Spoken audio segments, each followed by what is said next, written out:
Hi, I'm Jayreid. I'm a psychotherapist in San Francisco, California, and today I want to talk about why it's important to understand narcissistic abuse.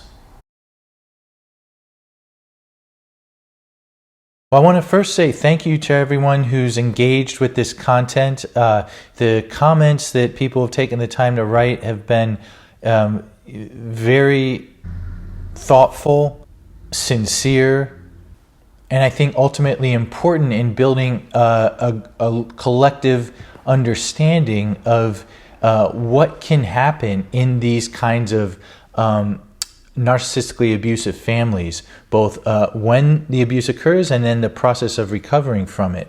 A product of some of the engagement that's been happening with the videos has been that it's really prompted me to want to answer the question of, in essence, what's the point in getting to such a kind of granular understanding of what an individual who's narcissistically organized can often do to those who are close to him or her. I think that it could be understandably concluded maybe that doing so is sort of just sort of sharpening the edge of a grievance or pointing the finger at those who are sort of claimed to be, or identified as narcissistic, solely to that end, solely to sort of say, hey, that person's narcissistic and I'm not, and boy, doesn't that feel great. I think it's important to disabuse that notion. I think it's actually very important to understand why, how, and when narcissistic abuse occurs, because part of the human condition is that we strive to get to what is the truth, what is real. And in the case of narcissistic abuse, reality is bent into the will or prism of the person holding the power in that household, which in this case, tends to be the narcissistic parent. So to correct that, I think it is imperative to kind of, in essence, do a sort of the emperor has no clothes exercise. That is to, say, hey, okay, this is what the authority in this household was claiming. And wait, let me evaluate that authority.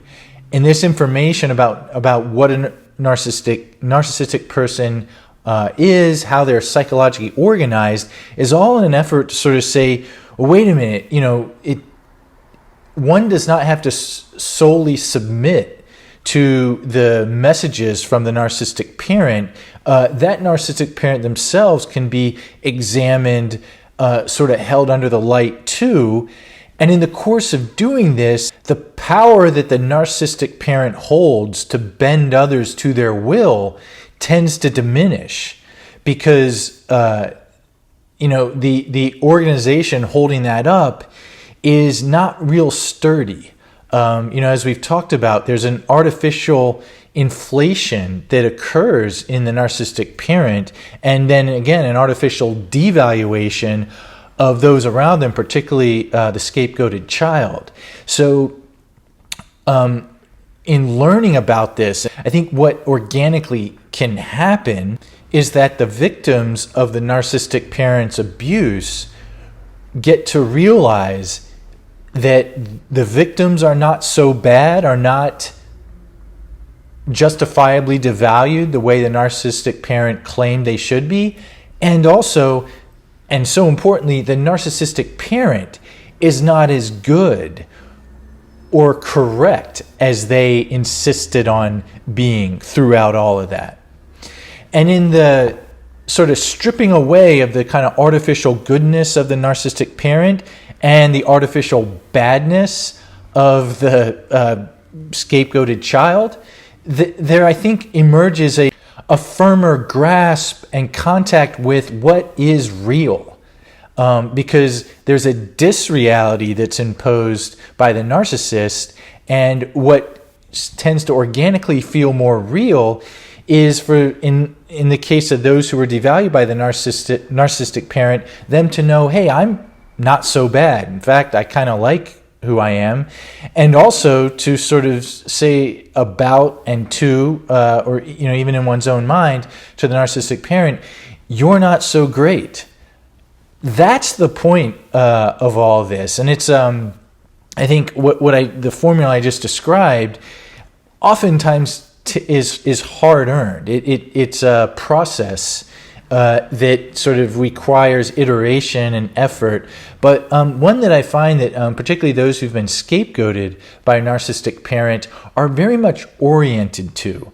Time and again, what I've found is that people who've had to suffer in the scapegoated role are oriented towards what is just, what is fair, and also what is the truth and what is real. All this education around narcissistic abuse and the narcissists themselves, I think, can really help to diffuse some of the kind of like deference that sort of has been mandated to show to the narcissist their ideas, their opinions about the scapegoated child. And in the course of doing that, it really can free one up to kind of consider, oh, maybe now I'm freer to consider what the truth here is. And I often think of the course of therapy in these cases is, and one of the reasons I really love it, it's really often being the bearer of good news. And that folks who've had to suffer in this way have had to labor under the false conviction that in essence they are bad.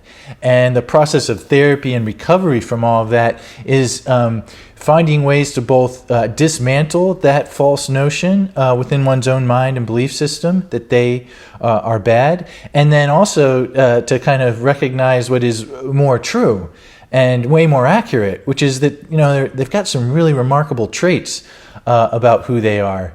And that's a very worthwhile outcome. Well, thanks for watching this week. Next week, I'm going to talk more about the importance of understanding narcissistic abuse from an attachment perspective, with a focus on what it's like for the child faced with getting his or her attachment needs met as best as possible in the face of having to depend upon a narcissistic parent. Well, take good care in this first week of 2021, and I'll speak to everyone next week.